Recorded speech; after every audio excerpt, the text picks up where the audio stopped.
Hey there, Logan. David here. Thanks for your time on the range here tonight. So again, this was the emergency lesson, right? Why were you shanking the ball? This is the before swing. So it comes back to the over the top motion. That's why we'll take a look here. So again, takeaways a little bit inside, not terrible by any means. I mean, you have decent depth. I would really like to see your swing stop about right here, right? In a spot where you're coming down, more or less parallel to the plane. Your hands are going to kind of run on a little bit.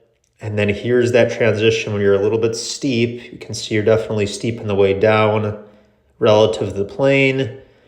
And right about there, you can see that this ball is pretty close to coming off of the hosel.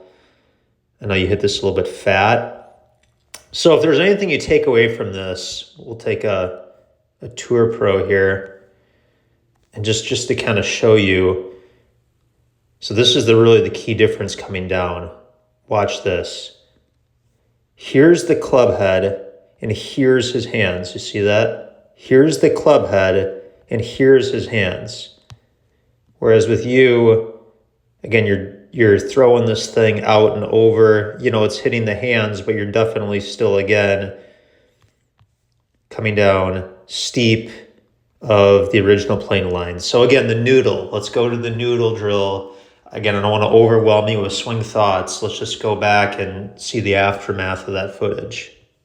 Now remember, this noodle, this is very important on the setup because, the tilt of the noodle and where you place it is going to make this drill harder or easier. So I would rather have you make this more difficult than what we have here. But check this out. Again, takeaway is still a little bit flat. Shorter swing, but watch the transition here. Coming down nice and parallel to the plane line.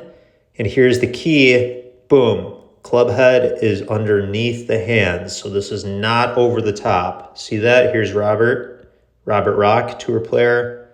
Certainly past his prime and, retired now. But again, you get the idea. That's really the position that we're looking for. An in to out swing path.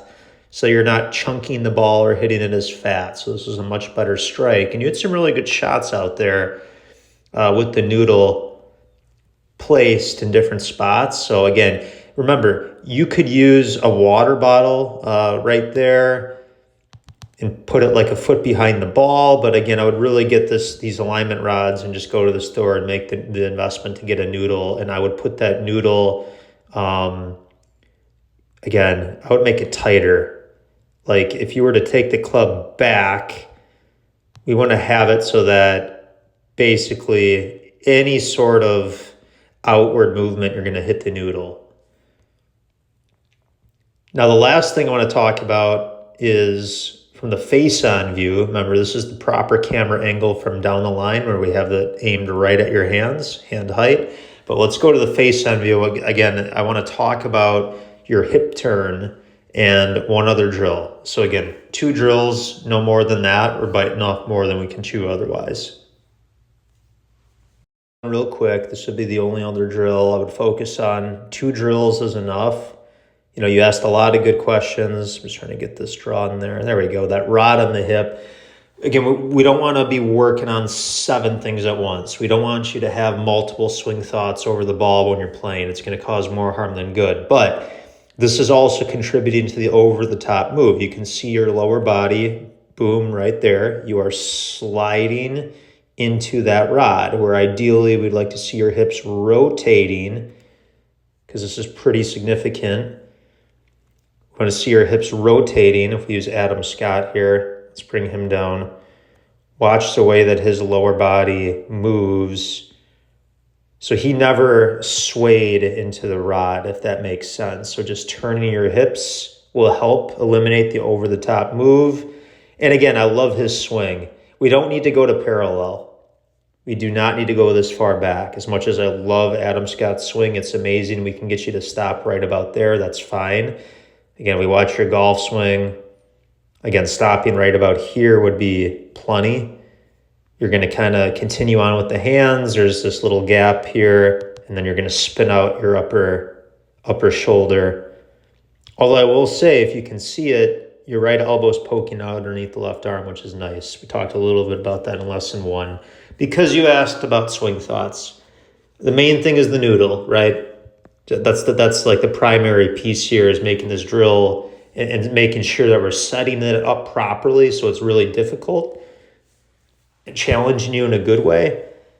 But again, in terms of, you asked about swing thoughts, for some people, it's leading with the right elbow to help not come over the top. Other people, it's, hey, keep the back facing the target in the transition. That's another swing thought.